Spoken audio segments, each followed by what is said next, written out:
ጤና ይስጥልኝ እንደምን ቆያችሁ ውድ የዚህ ቻናል ቤተሰቦች።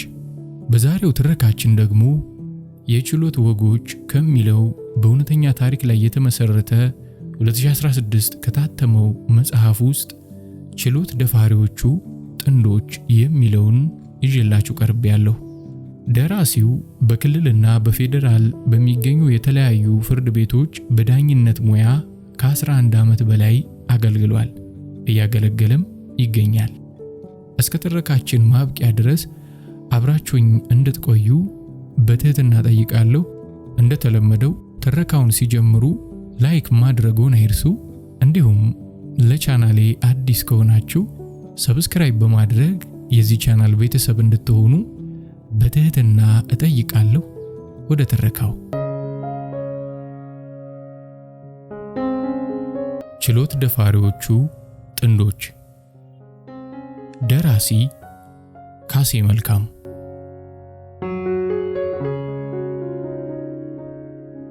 ዳኛው በቢሮአቸው ውስጥ ሆነው የባልና ሚስቱን ጉዳይ በዝግ ችሎት ለማየት እየተሰናዱ ነው። ዝግ ችሎት የተከራካሪዎቹ ጉዳይ ሚስጥራዊ ሆኖ ከፍርድ ቤቱ ዳኛና ከተከራካሪዎች ውጪ ሌላ ሰው እንዳይሰማው የሚደረግበት የክርክር ሂደት ነው።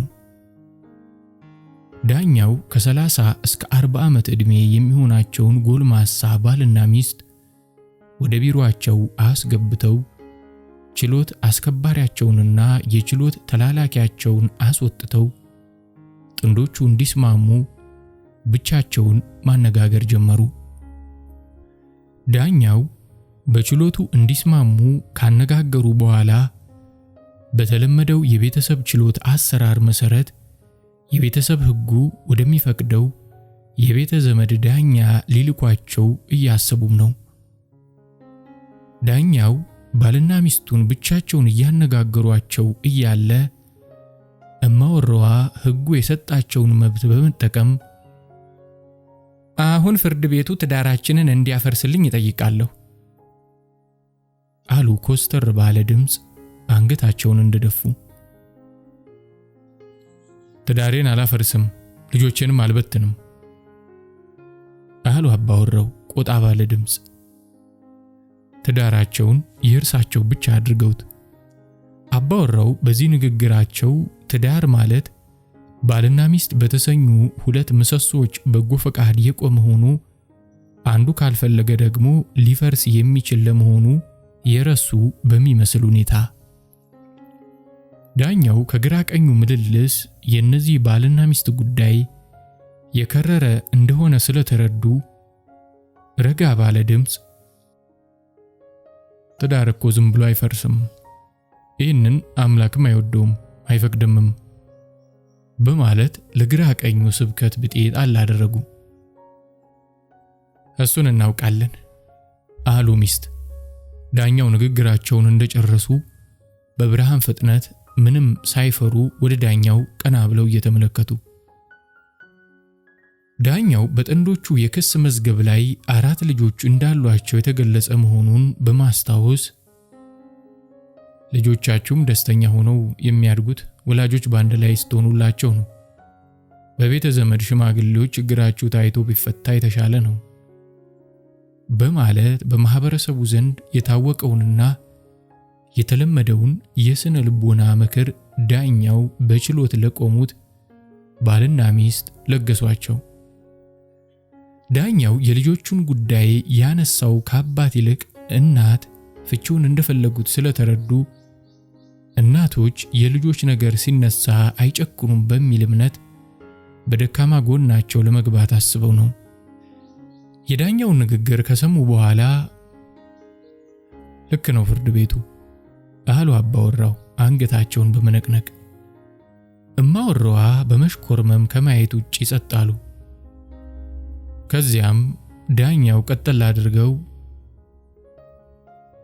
በመጀመሪያ ያላግባባችሁን ጉዳይ ለፍርድ ቤቱ የመናገርም ሆነ ያለመናገር ሙሉ መብትና ነፃነት የናንተ ነው እና መናገር ትፈልጋላችሁ ወይስ አትፈልጉም የሚል ጥያቄ ግራ ቀኙ የተጣላበትን ምክንያት ፍርድ ቤቱ ለማወቅና ለችግሩ መፍትሄ ለመፈለግ አስበው ጠየቋቸው። ፍርድ ቤቱ የባልና የሚስቱን ፈቃድ ለማግኘት በማሰብ የጠየቃቸው በቤተሰብ ሕጉ ላይ ለፍቺ ምክንያት የሆነውን ነገር ተጋቢዎች ከፈቃዳቸው ውጪ ለፍርድ ቤቱ እንዲገልጹ አይገደዱም ተብሎ ስለተደነገገ ይህንን ሕግ ለማክበር ሲሉ ሁልጊዜ የሚናገሩት ለችሎት በሕግ የተጣለበት ግዴታ በመሆኑ ነበር። እንዴ ከዳኛና ከነፍስ አባት የሚደበቅ ነገር ስለሌለ እንናገራለን አሉ ሚስት ፈጠን ብለው።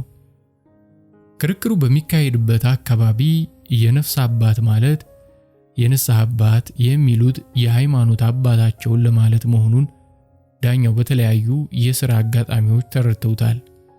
ቀጠል አድርገው እርሶስ የተጣላችሁበትን ጉዳይ ለፍርድ ቤቱ እንዲናገርና መፍትሄ እንዲፈለግለት ይፈቅዳሉ ወይስ እንዳይነገር ይፈልጋሉ?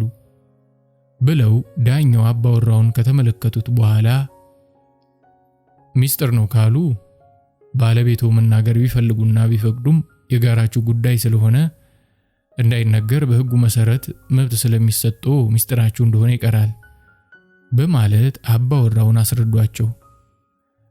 በእኔ በኩል ችግር የለውም በማለት አባወራው ፈቃደኝነታቸውን ገለጹ። ዳኛው ፈቃደኛ መሆናቸውን ካረጋገጡ በኋላ ለየብቻ ላናግራችሁ እርሶ ውጪ ይሁኑ ብሎ አባወራውን ውጪ እንዲቆዩ ነገራቸው። ባልም ከዳኛው ቢሮ ወጡ። ዳኛውና ሚስት ብቻ ሆነው የዳኛው ቢሮ በራፍ ተዘጋ።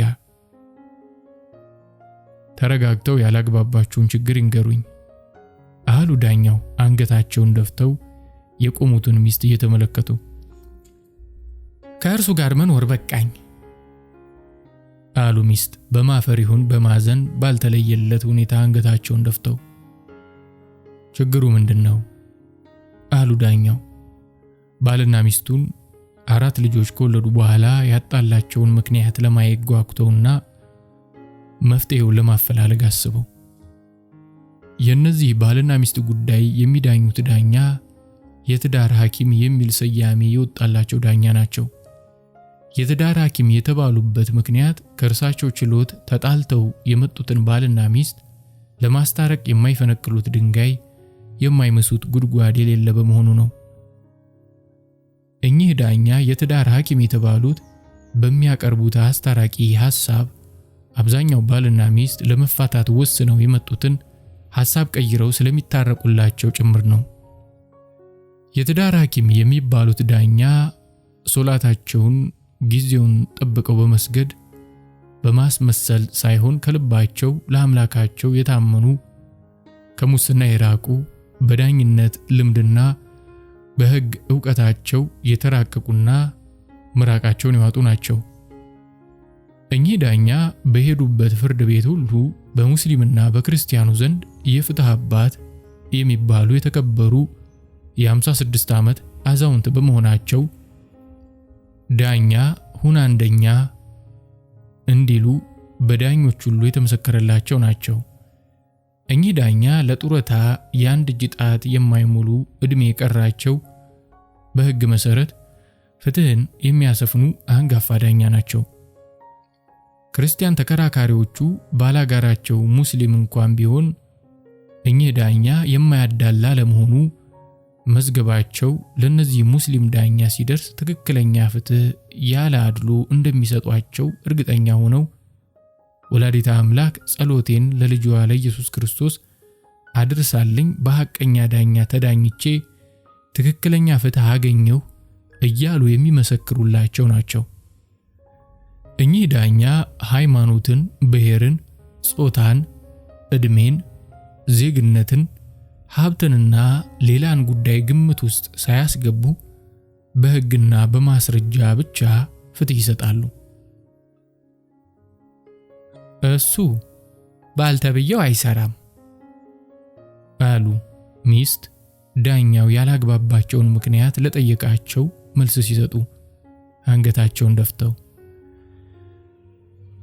ሚስት ሾላ በድፍኑ አይነት ሳያብራሩ ምን መስራት እንደማይችል ሳይገልጹ እሱ መስራት አይችልም አሉ።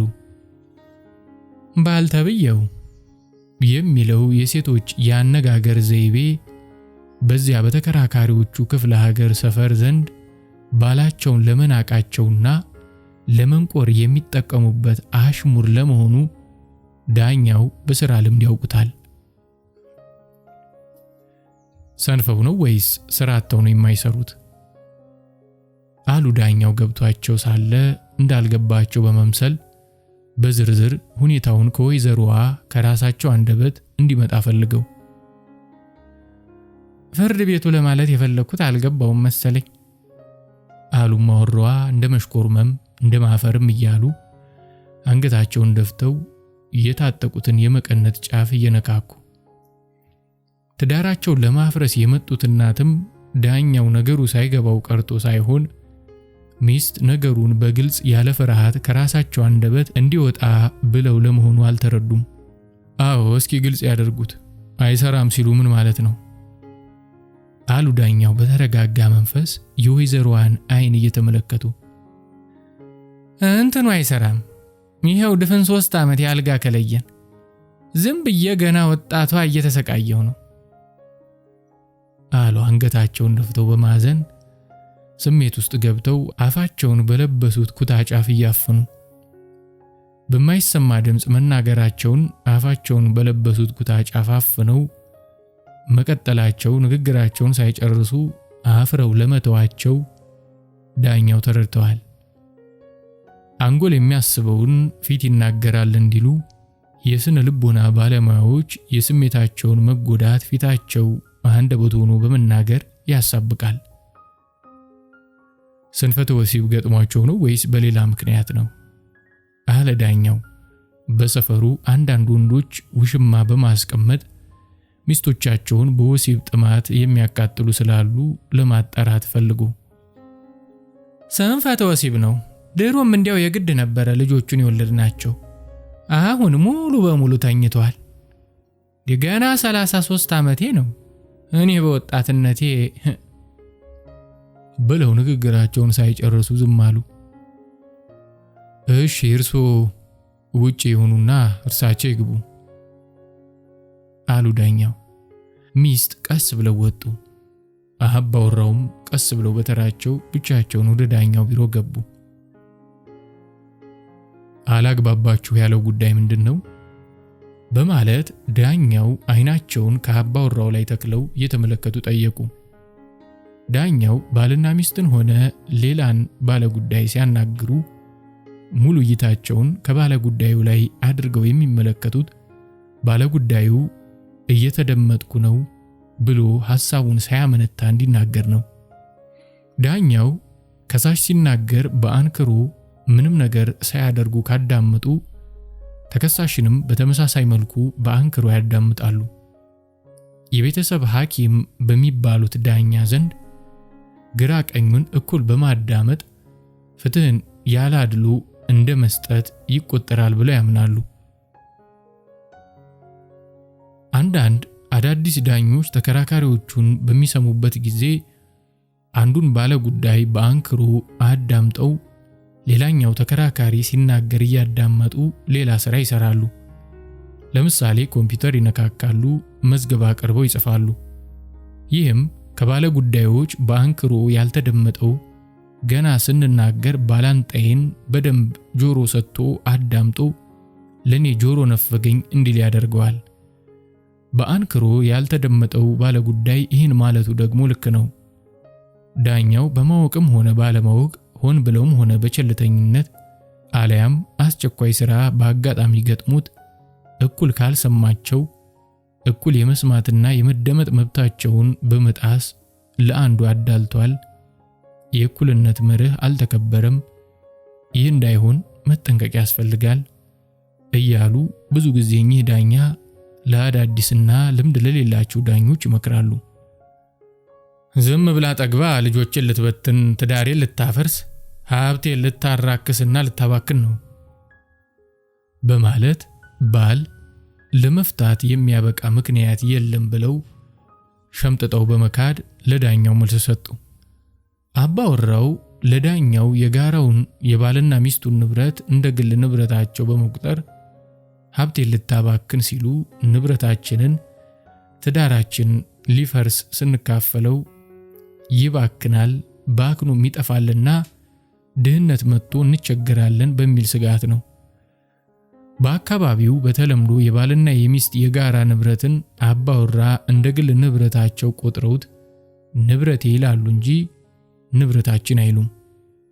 በባልና ሚስቱ ሰፈር አንዳንድ ጊዜም ሀብታም የሆኑ ባልና ሚስት የሚፋቱ ከሆነ ትዳር ሲፈርስ ድህነት ይመጣል። የሀብት ምንጩ ትዳሩ ነው ተብሎ ይታሰባል ይታመናልም።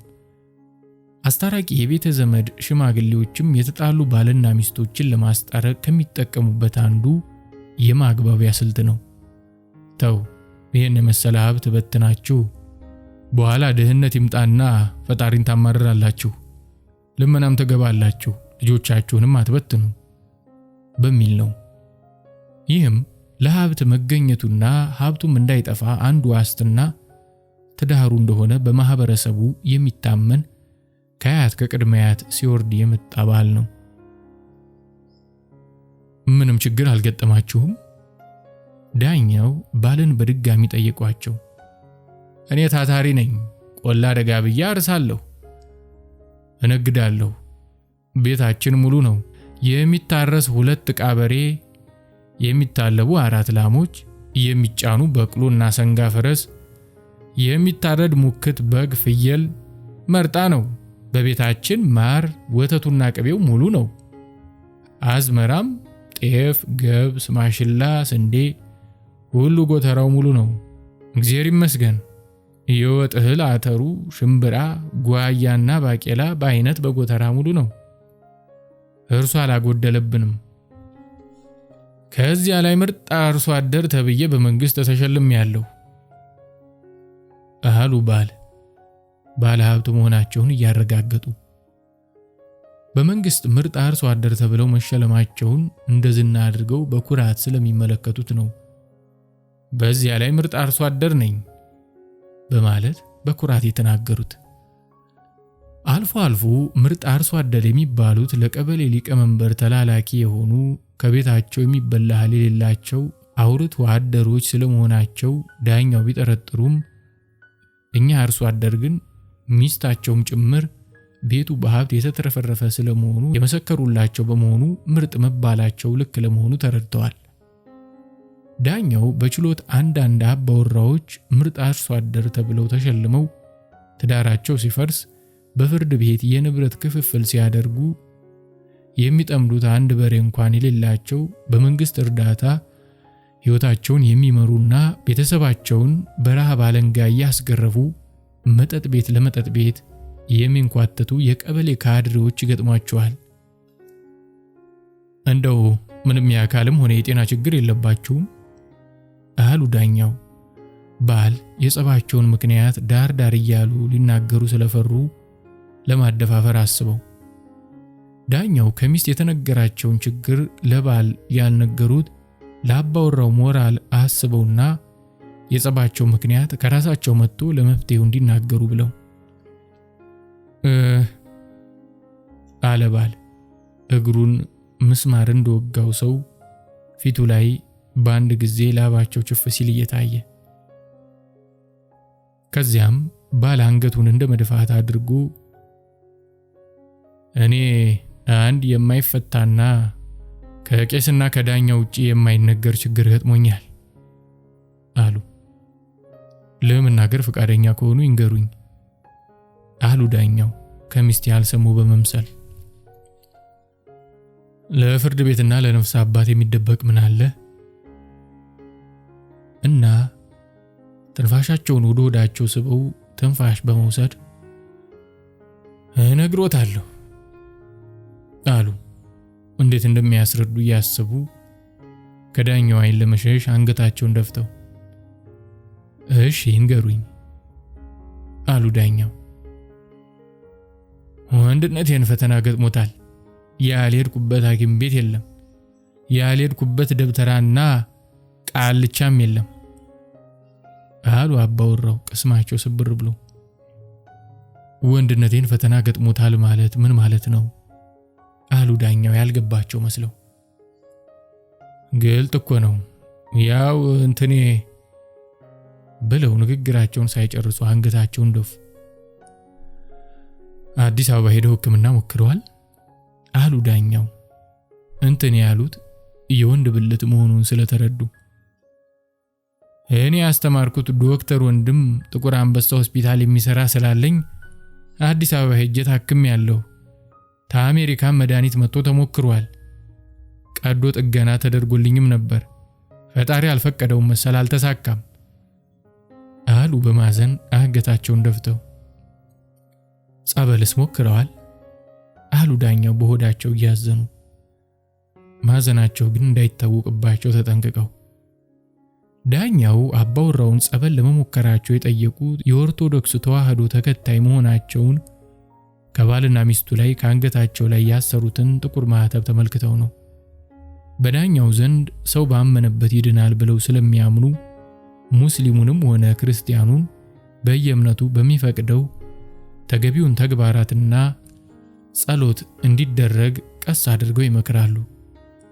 አልፎ አልፎም ስብከት ቢጤ ከቅዱስ ቁርአንና ከመጽሐፍ ቅዱስ ጥቅስ ጣል እያደረጉ ያልተግባቡትን ሰዎች እንዲታረቁ የሚያደርጉ በመሆኑ ሐጂ አንዳንድ ቀን ከኡስታዝነት ወጥተው ቄስ ይሆናሉ እያሉ የሥራ ባልደረቦቻቸው ይቀልዱባቸዋል።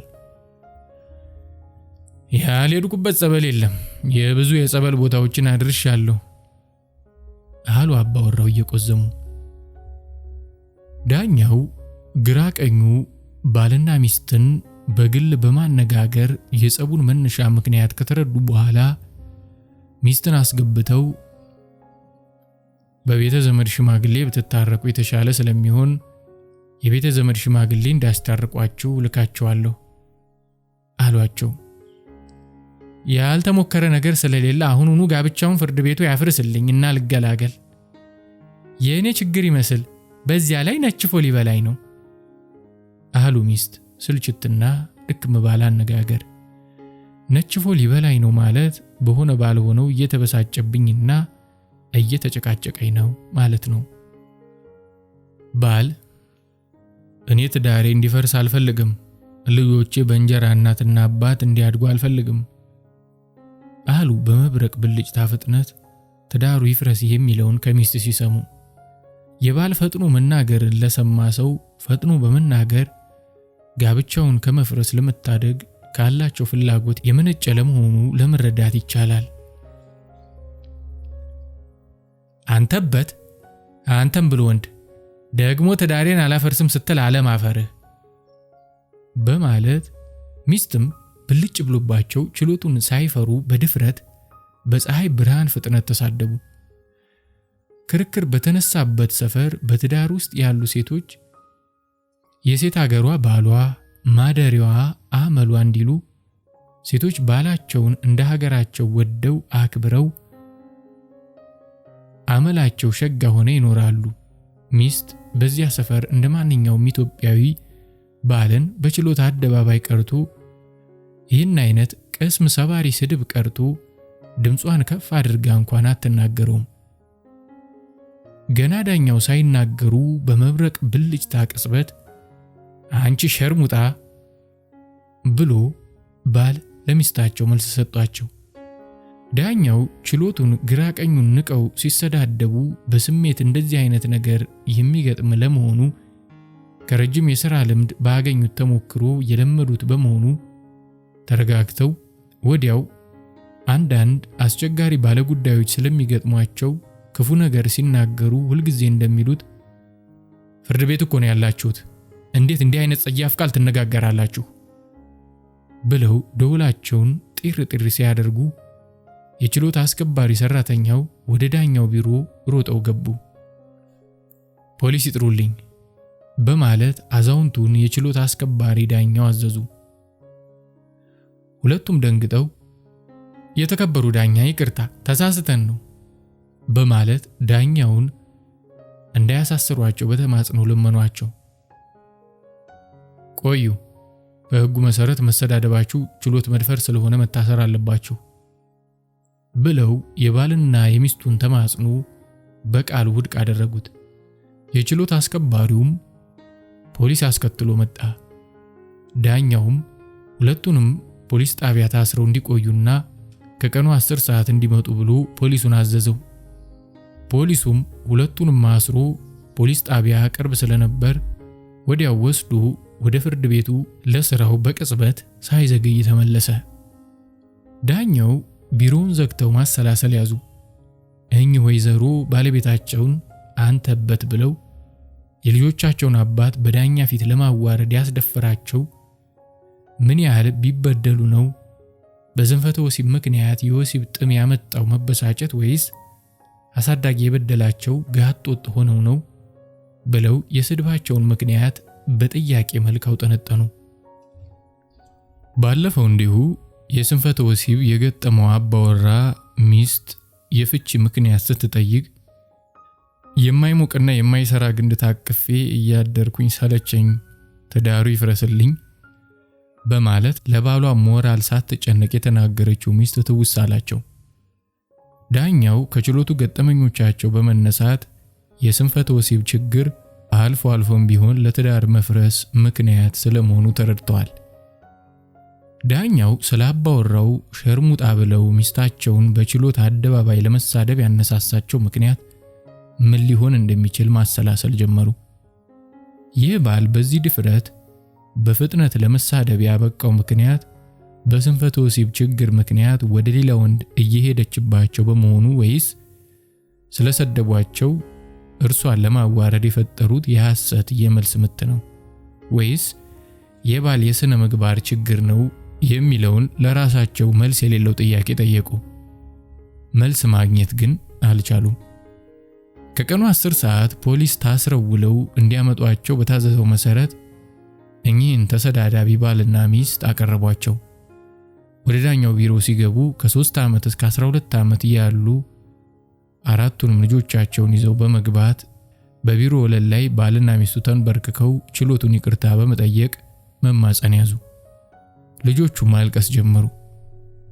ዳኛው ባልና ሚስቱ ከቢሮ ወለል ላይ ሲንበረከኩ እባካችሁ ተነሱ፣ መጀመሪያ ተገቢ ያልሆነ ጸያፍ ቃል አለመናገር ነው እንጂ መንበርከክ ተገቢ አይደለም አሉ ልዝብ በሆነው አነጋገራቸው። ፍርድ ቤቱ ይቅርታ ካላደረገልን አንነሳም አሉ ሊፋቱ ወደ ችሎት የመጡት ተሳዳቢ እማወራና አባወራ በአንድ ድምፅ።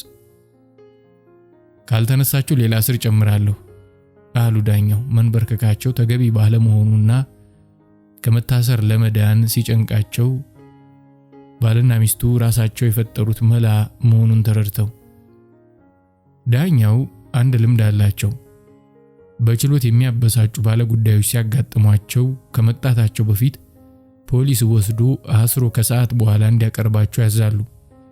ይህን የሚያደርጉት ባለጉዳዮች ችሎቱን እንዲደፍሩ የሚያደርጋቸውን ምክንያት ለመረዳት ራሳቸው ዳኛው ከብስጭት መውጣት ያስፈልጋል በሚል ነው። ይህን ጠቃሚ አሰራር ከሌሎች በሳል ዳኞች የቀሰሙት ልምድ ሲሆን ሰውን አስተማሪ ቅጣት ወይም ማስጠንቀቂያና ትምህርት ለመስጠት እጅግ አስፈላጊ ሂደት ሆኖ ስላገኙት ይተገበሩታል። አንድ ሰው ችሎት ሊደፍር የቻለበትን በስተጀርባ ያለውን ምክንያት ከስሜት ወጥቶ በስሌት አብሰልስሎና ራስን አረጋግቶ በሰከነ አእምሮ በመጠየቅ መረዳት የግድ ይላል። ይህም ችሎት ደፋሪውን ማስጠንቀቂያና ተግሳጽ የሚያስተምረው ከሆነ በማስጠንቀቂያ ለማለፍ፣ በዚህ የማይማር ከሆነ እስራትም ሆነ ገንዘብ መቀጣቱ ወደፊት የተቀጪውን ሰው የቅጣት ውሳኔው ያስተምረዋል በሚል ያምኑና አምነው ይተገብሩታል። እኚህ ዳኛ በችሎት መድፈርም ሆነ በወንጀል ክስ ቅጣት ሲወስኑ የባለጉዳዮቹ መታሰር የቤተሰቦቻቸውን ለምሳሌ የልጆቹን ሕይወት አደጋ ላይ የሚጥለው ከሆነና ሕጉ በአማራጭ የገንዘብ ቅጣት እንዲቀጡ ካስቀመጠና የገንዘብ ቅጣቱ አስተማሪ ከሆነ በገንዘብ ይቀጣሉ።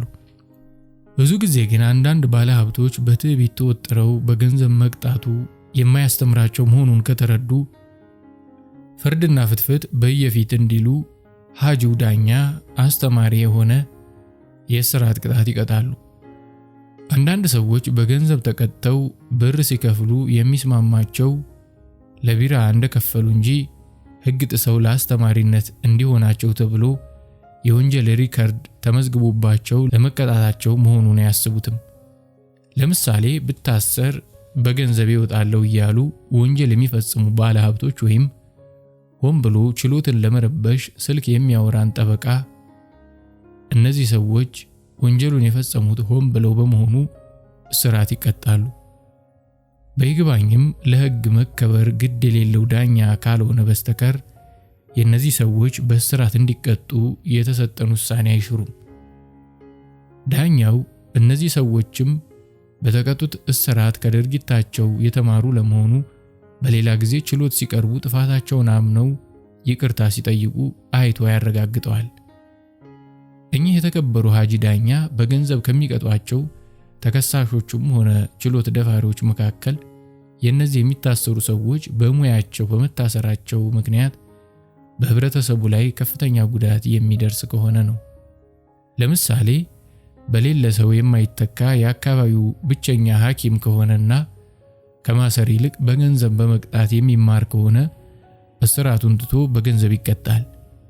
ዳኛ ይህ ወንጀል የፈጸመው ሐኪሙ በገንዘብ ቢቀጡ የማይማር ከሆነ ወይም ካልታሰረ ሌላ ወንጀል የሚፈጽሙ መሆኑን ከተረዱ እስራት ይቀጣሉ።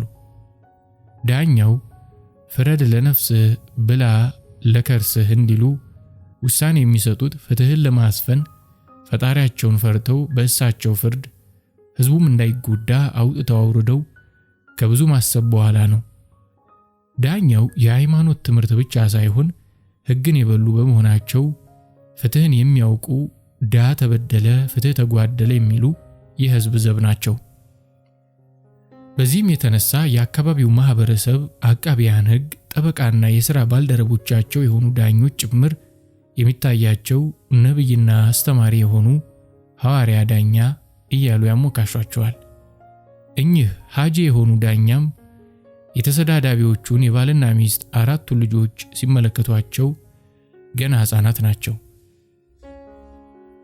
እናትና አባቶቻቸው ቢታሰሩ ከወላጆቻቸው በላይ የሚጎዱ እነዚህ ሕፃናት ናቸው። ከዚያም አንዱን ብቻ አስሮ አንዱን በገንዘብ መቅጣት ደግሞ ማዳላት ሆነባቸው። ከዚያም ላይ ተንበርከከው ጥፋታቸውን አምነው ይቅርታ ጠይቀዋል። ከዚያም ዳኛው እነዚህን ተሰዳዳቢ ባልና ሚስት 2000 ብር ለችሎት መድፈሩ ቀጥተው በማስጠንቀቂያና ወደፊት ተመሳሳይ ወንጀል ከፈጸሙ እስራት የሚቀጡ መሆኑን አስረድተው ለቀቋቸው። የነዚህ ተሰዳዳቢ ባልና ሚስት የጋብቻቸውን ጉዳይም በባህል ሆነ በዘመናዊ ሕክምና እስከ አሜሪካ ተሞክሮ የማይድንና በጸበልም የማይፈወስ መሆኑን ባላስረግጠው አስረድተዋቸዋል። ዳኛውም በመዝገቡ ላይ የፍቺውን ምክንያት ሳይጠቅሱ ለባል ገመና ለመጠበቅ በማሰብ የማይቀረፍ ችግር መኖሩን ከግራቀኙ ፍርድ ቤቱ ያረጋገጠ በመሆኑና ለመታረቅ ፈቃደኛ ባለመሆናቸው ጋብቻው ከዛሬ ጀምሮ ፈርሷል በማለት ውሳኔ ሰጡ። የትዳሩን መፍረሱን ወዲያውኑ ልጆቹ ሲነበብ እንዳይሰሙ ዳኛው ለሞራላቸው በማሰብ ውጭ እንዲቆዩ አድርጎ አነበቡላቸው። የትዳሩን መፍረስ አባወራው በቢሮ ሲነበብላቸው በእጅጉ ቆዘሙ፣ እጅግም ከፋቸውም። ሚስት ደግሞ ከፊታቸው ላይ በሐሴት ብርሃን ሲፈካ ይታይ ነበር። ዳኛው ጋብቻውን ካፈረሱት በኋላ የንብረት ክፍፍሉን ሲያከራክሩ ቆይተው በሌላ ቀን ሌሊት የእነዚህን ሰዎች የንብረት ክፍፍል ውሳኔ ለመስጠት መዝገብ ለመስራት እየመረመሩ ማሰላሰል ጀመሩ። ዳኛው የኛ አባወራ የወደፊት ያኗኗሩ ዕጣ ፈንታን ሲያስቡ አሳዘኗቸው። ትዳሩን እየፈለጉት ከአቅም በላይ በሕክምና በጸበል በማይድን የጤና እክል ትዳር ፈርሶ ልጆቹን ለማሳደግ የሚገጥመው የምስቅልቅል ሕይወት በፊታቸው ላይ ድቅና አለባቸው። ዳኛው የልጆቹ አባት ልጆቹን ራሱ ያሳድጋቸው ነገር ያለ ሴት ቤት ያለ በሬ መሬት እንዲሉ አርሶ አደር ስለሆኑ ምግብ ማብሰልም ሆነ ሌላውን የቤት ውስጥ ሥራዎች በባህል ተጽዕኖ ምክንያት ራሳቸው መስራት አይችሉም። እኚህ ታታሪ አርሶ አደር ሚስት ያገቡ ነገር ሚስት ለማግባት የሚያስፈልገው የመጀመሪያ ቅድመ ሁኔታ የሆነውን የአልጋ ላይ ጨዋታ በጤና እክል ምክንያት አይችሉም። አርሶ አደሩ ልጆቹን ሰራተኛ ወይም ሞግዚት ቀጥሮ አያሳድጋቸው ነገር አብዛኛው የክፍለ ሀገር ሴት ልጆች ከቻሉ ወደ አረብ ሀገራት ካልቻሉ ደግሞ ወደ መዲናዋ አዲስ አበባ በመሄድ ተቀጥረው መስራት እንጂ ገጠር ላይ በቤት ሰራተኝነት ተቀጥረው ለመስራት ፈቃደኛ ለመሆናቸውን ሐጂው ዳኛ አሳምረው ያውቃሉ። በልባቸው እሱ አላህ ይሁነው ብለው ዳኛው ከሐሳባቸው ወጥተው መዝገባቸውን ከሌሊቱ 7 ሰዓት ጀምረው እስከ ንጋቱ 12 ሰዓት ሲመረምሩ አድረው በ20 ገጽ ፍርድ ቋጩት። በአንድ ገጽ ተኩል የሚፈጸመውን የፍርድ ክፍል ጨምቀው ውሳኔ ሰጥተው ደመደሙ። በመጨረሻም ይግባኝና የውሳኔ ግልባጭ ለጠየቀ ይሰጠው፣ መዝገቡ ተዘግቷል፣ ወደ መዝገብ ቤት ይመለስ በሚል መዝገቡን ጥርቅም አድርገው በትዕዛዝ በመዝጋት ገላገሏቸው። ዳኛው የችሎት ደፋሪዎቹን መዝገብ ወስነው ከጨረሱ በኋላ ከ2 ዓመት በፊት ከራሱ አልጋ ላይ ሚስቱ በቅናቱ ሽማ ይዛ ራቁታቸውን ደርሶባቸው ባል 30 ጥይት የጎረሰ ክላሽ ታጥቆ እያለ በትዕግስት ሚስቱንና ውሽማዋን ሳይገድላቸው ይተዋቸዋል። በሰፈር በሽማግሌ ታርቀው ለ6 ወር አካባቢ ከቆዩ በኋላ ሚስት የፍች ክስ አቅርበው ሐጅ በተሰየሙበት ችሎት ሲያፋቷቸው ባል የነገሯቸውን ታሪክ አስታውሰው የዳኛ ጅሉ ያማታል፣ ያመልክፉ ያፋታል የሚለው ተረትና ምሳሌ ትዝ ሲላቸው ፈገግ አሉ። ይህ ባል 30 ጥይት የጎረሰ ክላሽ ታጥቆ ያለ በትዕግስት ሚስቱንና ውሽማዋን ሳይገድላቸው ዳኛ ሐጅ በቤተ ዘመድ ሽማግሌ ታረቁ ሲሏቸው ባል ልጆቼን ለማሳደግ ስል ታረቃለሁኝ አሉ። መታረቅ አልፈልግም አሉ ሚስት። የተከበረው ፍርድ ቤት ውሽማዋን ብታይ ባሏን ጠላች አለች ይባላል። እኔ እኮ ለመታረቅ እሺ ያልኩት ፍርድ ቤቱ በሰራችው መጥፎ ስሯ ተጸጽታ ለዚያውም በዘመድ ተመክራ ስለነበር ነው። ውሽማ ሲቆይ ባል ይሆናል እንዲሉ ከፈለገች እሱን አግብታ ትኑር። ከዚህ በኋላ አልፈልግም ታሳስተኛለች። እሷንም እሱንም አንዳንድ ጥይት ለቅቄባቸው ሀገር መልቀቅ አክቶኝ አይደለም። ደካማ ወላጆች አሉኝ። ሰው ገድለ መቀበሪያ እንዳታሳጣን በጡቴ ይዤ አለው ብላ እናቴ በቄስ አስገዝታኝ እንጂ እኔ እንኳን ሰው ነብር አልስትም። እሷም ይህን ታውቃለች። ከቤታችን ግድግዳ ላይ የተሰቀለው የነብር ቆዳ ገዝቼው ሳይሆን ማንም ወንድ ሲፈራ በክላሽ አነጣጥሬ ጭንቅላቱን በጥይት አውልቄ በመጣል ያገኘሁት ነው በማለት ትንፋሽ ሲወስዱ የባል እልህ ትውስ አላቸው። ዳኛ ሐጂን እንደ ወንድሞቼ የምወዳቸው ወንድሞች አሏት። የክፉ ቀን ደራሾቼ ናቸው። የልጆች አጎቶች የኔ ቀኝ እጅ ናቸው። ከእነሱ ጋር ደም ልታቀባይ ፈልጋ ነው። እኔ ግን በቄስ የተገዘትኩኝ በመሆኔ አላደርገውም። የእናቴን ቃል አልበላም።